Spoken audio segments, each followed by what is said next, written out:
Break के बाद स्वागत है आप सभी का और इसी के साथ ही एक बार फिर से नजर डाल लेते हैं आज की सुर्खियों पर। हेडलाइंस पावर्ड बाय के न्यूज साप्ताहिक समाचार पत्र जो रखे आपको आगे।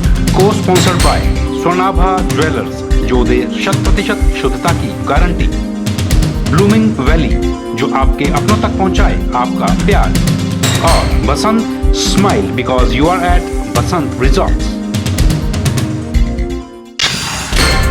कुल्लू में होने वाले त्रिदेव सम्मेलन के बहाने टिकट की दावेदारी को भी लगेगा जोर। टिकट के चाहवान केंद्रीय मंत्री नितिन गडकरी के इर्द गिर्द आएंगे नजर। फॉरेस्ट गार्ड मौत मामले में वन खंड अधिकारी निलंबित, विभाग ने जारी किए निलंबन के आदेश। विभागीय जांच भी शुरू, पुलिस की गिरफ्त में है आरोपी वन खंड अधिकारी। बंजारों को पहले की तरह ही मिलेगा चट्टानी नमक, व्यापारियों के लिए सोसाइटी या ग्रुप बनाकर बनेगी रंग और गुमा की नमक की सेल पॉलिसी। और सोलन में जारी 3 दिवसीय मोदी फेस्ट कार्यक्रम हुआ संपन्न। कार्यक्रम में योजनाओं को देखने नहीं पहुंचे लोग, आयोजक दिखाई दिए मायूस। प्रदेश के स्कूलों में गुरुओं पर छात्राओं के साथ छेड़छाड़ करना अब भारी पड़ सकता है। शिक्षा विभाग ने ऐसे मामलों पर कड़ा संज्ञान लेते हुए आरोपी अध्यापकों को सीधे निलंबित करने का फैसला लिया है। अब यदि स्कूलों में यौन उत्पीड़न के मामले पेश आए तो शिक्षा विभाग आरोपी अध्यापकों को तुरंत निलंबित करेगा। इसके बाद ही मामले पर जांच बिठाई जाएगी। इससे पूर्व ऐसे मामले सामने आने पर विभाग द्वारा पहले जांच बिठाई जाती थी, इसके बाद ही कोई फैसला लिया जाता था। ऐसे में कई बार आरोपी मामले से बचकर निकल जाते थे। इसके मद्देनजर विभाग ने अब सबसे पहले आरोपी शिक्षक को निलंबित करने का फैसला लिया है। हाल ही में हमीरपुर के भरेड़ी स्कूल में प्रधानाचार्य द्वारा छात्राओं के साथ छेड़छाड़ किए जाने का मामला सामने आने के बाद विभाग ने ऐसे मामलों पर सख्त रुख अपनाया है। इसके साथ ही उच्च शिक्षा विभाग ने सभी स्कूलों को निर्देश जारी करते हुए स्कूलों में गठित की गई यौन उत्पीड़न कमेटी को हर दूसरे माह में रिपोर्ट देने को कहा है। इस रिपोर्ट में कमेटी को बताना होगा कि स्कूलों में इन 2 महीनों में यौन उत्पीड़न के कितने मामले आए हैं, इस दौरान कितने निपटाए गए, दोषियों के खिलाफ क्या कार्रवाई हुई। ये सब जानकारी कमेटी को शिक्षा विभाग को देनी होगी। शिक्षा विभाग ने स्कूलों को कड़े निर्देश जारी करते हुए कहा कि यदि स्कूल में यौन उत्पीड़न का मामला उजागर होता है तो इसे दबाया न जाए, बल्कि मामले पर उचित कार्रवाई की जाए। विभाग ने तर्क दिया है कि कई बार स्कूलों में ऐसे मामलों को स्कूलों में दबा दिया जाता है। स्कूल प्रशासन मामले पर कई बार आपसी समझौता करवाता है तथा कई बार ऐसे मामलों पर कार्रवाई भी नहीं की जाती। विभाग की माने तो पीड़ित पक्ष ऐसे में सीधा शिक्षा विभाग को लिखित शिकायत भेज सकता है। शिक्षा विभाग ने स्कूलों में महिला शिक्षकों को इस संबंध में छात्राओं को जागरूक करने को कहा है। महिला शिक्षक छात्राओं को यौन उत्पीड़न संबंधी जानकारी देगी और उन्हें उनके अधिकारों से अवगत करवाएगी। स्कूलों में बनाई गई यौन उत्पीड़न कमेटी महिला सदस्य व कमेटी की अध्यक्षा भी इस संबंध में स्कूली छात्राओं को जागरूक कर सकती है। वे छात्राओं से इस बारे में खुलकर बात कर सकती हैं और छात्राएं भी उनसे अपने इस तरह के अनुभव साझा कर सकती हैं। इस पहल से ऐसे मामलों को शुरुआती दौर पर ही निपटाया जा सकेगा। ब्यूरो रिपोर्ट, के चैनल। केंद्र की मोदी सरकार के 3 वर्ष पूरे होने के उपलक्ष्य में सोलन नगर परिषद परिसर में मोदी फेस्ट कार्यक्रम का आयोजन किया गया, जिसमें अब तक चलाई गई योजनाओं के बारे में लोगों को अवगत करवाने और नई योजनाओं से लोगों को जोड़ने का प्रयास किया गया। 3 दिन तक चलने वाले इस कार्यक्रम में भीड़ जुटनी तो दूर की बात है, दिन भर एक भी व्यक्ति इस कार्यक्रम में इन योजनाओं को देखने नहीं पहुंचा। इससे आयोजक भी खासे मायूस दिखाई दिए। आयोजकों का कहना है कि केंद्र सरकार के 3 वर्ष पूरे होने पर जनहित में चलाई गई योजनाओं की जानकारी जनता तक पहुंचाने के मकसद से 3 दिवसीय कार्यक्रम का आयोजन किया गया था। इसमें अभी तक केंद्र सरकार की योजनाओं से किस प्रकार लाभ लिया जा सकता है, इसकी जानकारी लोगों को मुहैया करवाने का लक्ष्य रखा गया था, किंतु लोगों ने इसमें कोई दिलचस्पी नहीं दिखाई। हम 5 दिन से सोलन में मोदी फेस्ट को प्रमोट कर रहे हैं और हम इसमें लोगों को lucky draw coupon plus Modi ji की जो ऐप चली है अपना जन की बात, भीम ऐप और भी काफ़ी जो कि हम लोगों को डाउनलोड करवा रहे हैं और जिससे कि लोग मोदी से डायरेक्ट अपना बातचीत कर सकते हैं। और इसमें हम पोस्ट कार्ड वगैरह भी फिल करवा रहे हैं जो सीधा डायरेक्ट मोदी जी के पास जाएंगे। और एडवर्टाइजमेंट तो सर पूरा अच्छी तरीके से हुई है, मगर सर क्राउड का मेन रहता है, तो क्राउड हमें यहाँ पे अच्छा नहीं मिल पा रहा है। बाकी जगह भी हमने किया है, वहाँ पे हमें अच्छा रिस्पांस मिला है, अच्छा क्राउड मिला है हमें वहाँ पे, मगर यहाँ पे हमें अच्छा रिस्पांस नहीं मिल पा रहा है। फर्स्ट डे हमारा रिस्पांस अच्छा था, सेकंड डे हमारा थोड़ा कम हुआ, आज हमारा बहुत कम है। हमने यहाँ पर पिछले 3 दिन से लगा रहे हैं, ये एग्जीबिशन प्रदर्शनी में लगा हुआ है और इसमें हमने ये अटल पेंशन योजना और प्रधानमंत्री सुरक्षा बीमा योजना, प्रधानमंत्री जीवन ज्योति योजना और प्रधानमंत्री जन धन योजना, इसके बारे में आए हैं लोग, लेकिन ज्यादा रिस्पॉन्स नहीं आया। नहीं आए नहीं लोग, ज्यादा लोग जाना नहीं, ज्यादा लोग आए नहीं ज्यादा है, रिस्पॉन्स था नहीं सर। केंद्र सरकार द्वारा आयोजित कार्यक्रम में लोगों की गैर मौजूदगी साबित करती है कि भाजपा के लोग ही इस कार्यक्रम से खुद भी दूरी बनाए रखे और आम लोगों तक भी इसकी सही जानकारी देने में असफल रहे। ब्यूरो रिपोर्ट, के चैनल, सोलन। जंजैली पर्यटन महोत्सव का दूसरा दिन पहाड़ी सांस्कृतिक कार्यक्रम से सराबोर रहा। टूरिज्म फेस्टिवल में 3000 पुरुष व महिलाओं ने नाटी डालकर सराज में एक रिकॉर्ड बनाया। पहली बार आयोजित हो रहे इस महोत्सव में स्थानीय महिलाओं ने पारंपरिक और लुप्त हो चुके पहाड़ी व्यंजनों के स्टॉल भी लगाए थे। भीम कटारू में आयोजित महोत्सव में mountain biking, kite festival, pride of Seraj Nati, melody of Seraj, rangoli, वाद्य यंत्र और फैशन शो प्रतिस्पर्धाओं का आयोजन हुआ। फैशन शो प्रतियोगिता के फाइनल में 6 सुंदरियां पहुंची। महोत्सव में महिला मंडल जनेहड़, तुंगाधार, दुसादी, गुराटन, सुनाह, हलीन, शरण, पांडवशिला, निहरी, भलवान, बाकली, बायला, बूंग, बागा चनौगी, ढीम और क्योलीधार की महिलाओं ने पहाड़ी परिधानों में विभिन्न प्रतियोगिताओं में भाग लिया। वाद्य यंत्र प्रतियोगिता में धार, जरोल, नवचेतना और स्टारडम बैंड दाउट ने हिस्सा लिया। पहली बार आयोजित हो रहे इस महोत्सव में स्थानीय महिलाओं ने पारंपरिक और लुप्त हो चुके पहाड़ी व्यंजनों के स्टॉल भी लगाए थे, जिसमें महिलाओं ने देसी घी के साथ पारंपरिक व्यंजनों को परोसा। इस मौके पर लोगों ने स्वयं सहायता समूह द्वारा लगाई पहाड़ी व्यंजनों के स्टॉलों का मुआयना कर सिड्डू, चिलड़े, बेहुड़ी, सराजी, जामले और कचौरी का स्वाद चखा। यहाँ हमने टूरिज्म फेस्टिवल में जो ये स्टॉल लगाए, यहाँ पे हमने सिड्डू लोगों को परोस रहे हैं और कचौड़ी है जो दही के साथ परोस रहे हैं, सिड्डू घी के साथ परोस रहे हैं। ये हमारे काटकोली के घर है। काटकोली का मतलब जैसे हमारी उंगलियाँ ऐसे रखी थी, वो दार क्षतियर होते हैं, उनके बीच में फिर पत्थर डाल देते हैं, तो इस तरह से ये भूकंप रोधी बन जाता है। और ये लोग यहाँ पर ये 3 मंजिला घर है। यहाँ मवेशियों के लिए होते थे पहले, और बीच वाला सोने के लिए, और ऊपरले मंजिल में किचन होता था, और इसी के साथ एक स्टोर होता था जिसको पोटली बोर्ड बोलते हैं, जो ऐसे किस्म का होता था। तो इसकी जो स्लांटिंग है ना 26.5 डिग्री होती है छप्पर की, इससे मतलब ऊर्जा जो अच्छी है, बड़ी अच्छी पॉजिटिव ऊर्जा आती है। सराज विधानसभा क्षेत्र के अंतर्गत ढीम कटारू में चल रहे टूरिज्म फेस्टिवल में लोगों ने इस उत्सव का आनंद लिया। वहीं इस टूरिज्म फेस्टिवल में 3000 पुरुष व महिलाओं ने नाटी डालकर सराज में एक रिकॉर्ड बनाया।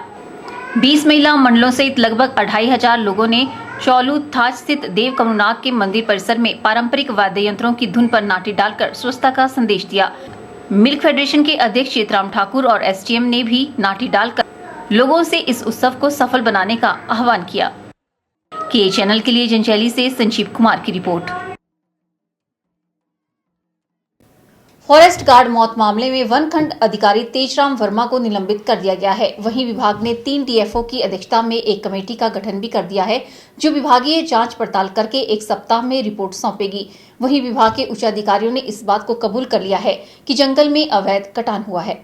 मंडी जिला के करसोग वन उपमंडल के तहत आने वाले सेरी कटांडा जंगल में रहस्यमयी परिस्थितियों में हुई वन रक्षक होशियार सिंह की मौत के मामले में अभी तक 5 लोगों को गिरफ्तार किया गया है। इनमें से 4 तो स्थानीय हैं, लेकिन एक वन विभाग का ही अधिकारी है।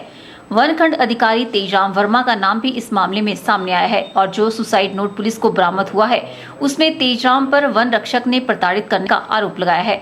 पुलिस ने वनखंड अधिकारी को धारा 306 के तहत हिरासत में ले लिया है और वहीं अब वन विभाग ने भी वनखंड अधिकारी को निलंबित करके उसके खिलाफ विभागीय जांच बैठा दी है। वन अरण्यपाल मंडी उपासना पटियाल ने इसकी पुष्टि करते हुए बताया कि विभाग अपने स्तर पर भी पूरी गहनता से जांच पड़ताल कर रहा है और जो भी अधिकारी इसमें दोषी पाए जाएंगे उनके खिलाफ भी नियमानुसार कार्रवाई की जाएगी। और अगर हमारे विभाग के कर्मचारी जो हैं वो भी इसमें संलिप्त पाए जाते हैं तो उनके अगेंस्ट भी डिपार्टमेंटल एक्शन जो है वो लिया जाएगा। जैसा कि जो बीओ है जिनका नाम उभर के आ रहा है उनको ऑलरेडी सस्पेंड किया जा चुका है और उनके अगेंस्ट डिपार्टमेंटल इंक्वायरी भी होगी, साथ में पुलिस की कार्रवाई भी होगी। वहीं विभाग के उच्च अधिकारी अब इस बात को भी स्वीकार कर रहे हैं कि सेरी कटांडा जंगल में अवैध कटान हुआ है। वन अरण्यपाल उपासना पटियाल ने इस बात को माना है। उन्होंने बताया कि जो जानकारी उन्हें प्राप्त हुई है उसके तहत सेरी कटांडा जंगल में अवैध कटान हुआ है और ये कटान कितनी मात्रा में है इसकी जांच पड़ताल जारी है। उन्होंने बताया कि अवैध कटान में जो भी दोषी पाए जाएंगे उनके खिलाफ सख्त कार्रवाई की जाएगी।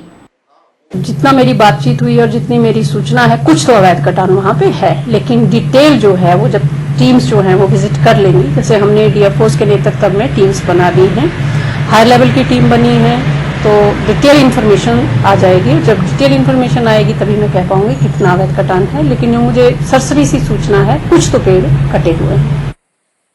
वहीं वन विभाग ने 3 डीएफओ की अध्यक्षता में एक कमेटी का गठन कर दिया है, जो 1 सप्ताह के भीतर पूरे मामले की जांच पड़ताल करके विभाग को अपनी रिपोर्ट सौंपेगी। इसमें डीएफओ मंडी, गोहर और सुंदरनगर के साथ इन्हीं इलाकों के एसीएफ और आरओ को भी जांच कमेटी में शामिल किया गया है। हमने जो है वो टीम्स बना दी हैं और ये जो टीम्स हैं ये डिटेल में फॉरेस्ट की छानबीन, गहन छानबीन कर रही हैं। इसके साथ साथ ही जो आसपास की आरा मशीनें हैं उनकी भी छानबीन करेंगी और अगर आसपास के जो अवैध किसी तरह की जो लकड़ी है वो प्राप्त की जाती है तो उसके बारे में भी ये टीम जो है वो रिपोर्ट देगी और नियमानुसार कार्रवाई की जाएगी। और अगर वहां पर लोकल लोग भी वो पाए जाते हैं, संलिप्त पाए जाते हैं, तो उसके लिए भी पुलिस के साथ मिलकर जो है वो कार्रवाई की जाएगी। बता दें कि अभी तक वन रक्षक की मौत का मामला एक पहेली ही बना हुआ है, क्योंकि पहले पुलिस ने हत्या का मामला दर्ज किया था और इसमें धारा 306 यानी प्रताड़ना का मामला दर्ज किया गया था। प्रताड़ना के आरोप में ही वनखंड अधिकारी को भी गिरफ्तार किया गया है। ब्यूरो रिपोर्ट, के चैनल। यहाँ रुकते हैं एक और ब्रेक के लिए। ब्रेक के बाद भी खबरों का सिलसिला यूं ही जारी रहेगा। आप देखते रहिए के चैनल।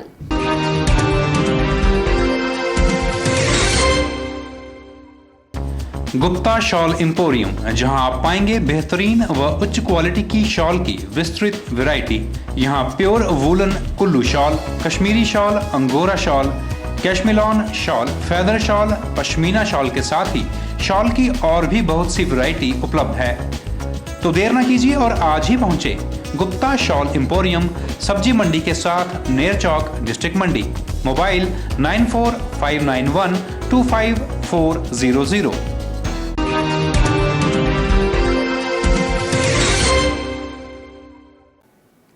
हर साल की तरह इस साल भी तपती गर्मियों में डलहौजी के बाशिंदों को पानी की बूंद बूंद के लिए तरसना पड़ रहा है। लोगों का आरोप है कि वे कई बार आईपीएच विभाग के अधिकारियों को बता चुके हैं, लेकिन फिर भी इस ओर कोई ध्यान नहीं दिया जा रहा है। डलहौजी के सदर बाजार के बाशिंदों को हर साल की तरह इस साल भी गर्मियों में पीने के पानी को लेकर हाहाकार मचा हुआ है। लोगों का आरोप है कि वे कई बार आईपीएच विभाग के अधिकारियों को बता चुके हैं, लेकिन फिर भी पानी नहीं आ रहा है। उन्होंने कहा कि कई लोगों ने तो मेन लाइन में मोटर लगा रखी है, जिनके खिलाफ विभाग कार्रवाई नहीं कर रहा है। इन्होंने मांग की है कि विभाग उपमंडल डलहौजी में पीने की पानी की समस्या पर ध्यान दे। लोगों का कहना है कि डलहौजी शहर सहित आसपास के गाँव में गर्मियों के मौसम में पीने की पानी की समस्या आम बात है। गर्मियों के मौसम में इस समस्या के प्रबल होने पर डलहौजी शहर व आसपास के गांव के बाशिंदों को पीने के लिए पानी के लिए भटकना पड़ रहा है। समस्या ये है कि यहाँ पानी नहीं आ रहा है। लोग ना अपने घर में मोटर लगा रखी, यहाँ पानी बिल्कुल नहीं आ रहा है। लोगों को सुबह से लाइन में लगे हुए हैं और पानी नहीं चल रहा, बिल्कुल भी पानी है। पानी विभाग वाले सोए हैं, रोज उनको रिपोर्ट करते हैं, यहाँ कोई देखने के लिए नहीं आता है, ना कोई पूछता है कि भाई पानी आ रहा है नहीं आ रहा है, क्या है क्या नहीं है, कुछ ही कोई को बात नहीं करता। आपने इसके बारे में किसी को बोला? पहले हमने सबको बोला, जेई को भी बोला है, जो यहाँ पानी खोलने आता है उसको भी बोला है, और कोई एक्शन नहीं है। बता दें कि संबंधित विभाग ने इस समस्या के निवारण के लिए जो भी प्लानिंग की थी वह इस साल भी विफल साबित हो रही है। इसका मुख्य कारण यह भी है कि गर्मियों में ज्यादातर प्राकृतिक जल स्रोत सूख गए हैं और वाटर लिफ्टिंग सिस्टम यहां विफल होता नजर आ रहा है। के चैनल के लिए डलहौजी से बॉबी सिंह की रिपोर्ट। द्रंग और गुम्मा की नमक खानों से निकलने वाले नमक पर बंजारों का भी पूरा अधिकार होगा और उन्हें पहले की तर्ज पर ही महीने में 2 या 3 बार नमक दिया जाएगा। वहीं दूसरी तरफ हिंदुस्तान साल्ट लिमिटेड व्यापारियों को नमक देने के लिए नई सेल पॉलिसी का गठन करेगा। वर्षों से बंद पड़ी मंडी जिला की चट्टानी नमक खानों में जल्दी रौनक लौटने वाली है। बड़ी बात यह है कि यहां पर निकलने जा रहे नमक में बंजारों की भी बराबर की हिस्सेदारी होने वाली है। बता दें कि वर्षों पूर्व स्थानीय और दूरदराज के इलाकों के लोग द्रंग और गुम्मा की खानों से नमक लेने के लिए आते थे और उन्हें बंजारा कहा जाता था। इन बंजारों को काफी रियायती दरों पर नमक दिया जाता था, क्योंकि यह नमक वे अपने घरेलू इस्तेमाल के लिए ले जाते थे। अब जब द्रंग में दोबारा से चट्टानी नमक निकलने जा रहा है तो फिर से बंजारों से उसी हक की बात सामने आने लगी थी। हिंदुस्तान साल्ट लिमिटेड के CMD SP बंसल ने बताया कि बंजारों का जिक्र कागजों में भी किया गया है और उन्हें हर हाल में नमक मुहैया करवाया जाएगा। उन्होंने बताया कि नमक निकालने का मुख्य उद्देश्य ही यह है कि स्थानीय लोगों को रोजगार मिल सके और उनकी नमक की जरूरतों को पूरा किया जा सके। एक तो हम सोसाइटी को नमक देंगे और दूसरा वो कह रहे हैं जो बंजारे हैं उनको भी हम जरूर नमक देंगे। वो सोसाइटी के लोग ही हमें बता रहे हैं कि उनको भी नमक देना चाहिए। महीने में 2 दिन या 3 दिन जैसे भी तय होगा उस तरीके से कर लेंगे। इस बिजनेस को करने का हमारा फोकस ही वही है, यहाँ के लोगों को, हमारे आस पड़ोस के लोगों को बिजनेस देना और उनकी इस जरूरत को पूरा करना। वहीं अगर नमक की सेल पॉलिसी की बात की जाए तो उसके लिए भी हिंदुस्तान साल्ट लिमिटेड ने प्रयास शुरू कर दिए हैं। नमक के जो पुराने व्यापारी हैं उन्हें सेल पॉलिसी में तरजीह देने की बात अधिकारियों द्वारा कही जा रही है।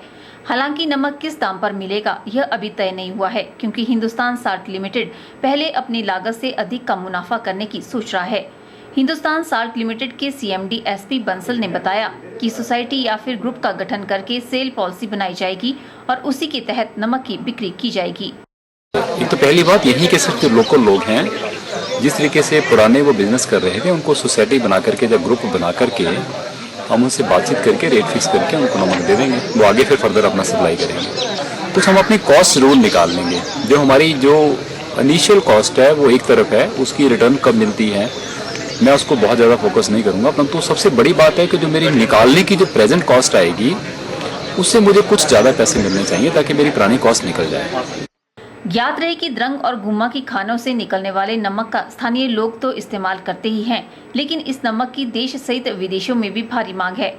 नमक निकलने की प्रक्रिया शुरू होने में हालांकि थोड़ा समय शेष है, लेकिन नमक निकलते ही हजारों की संख्या में लोगों को कारोबार मिलेगा और अभी देश में जो विदेशों से चट्टानी नमक आयात किया जा रहा है उस पर भी विराम लगेगा।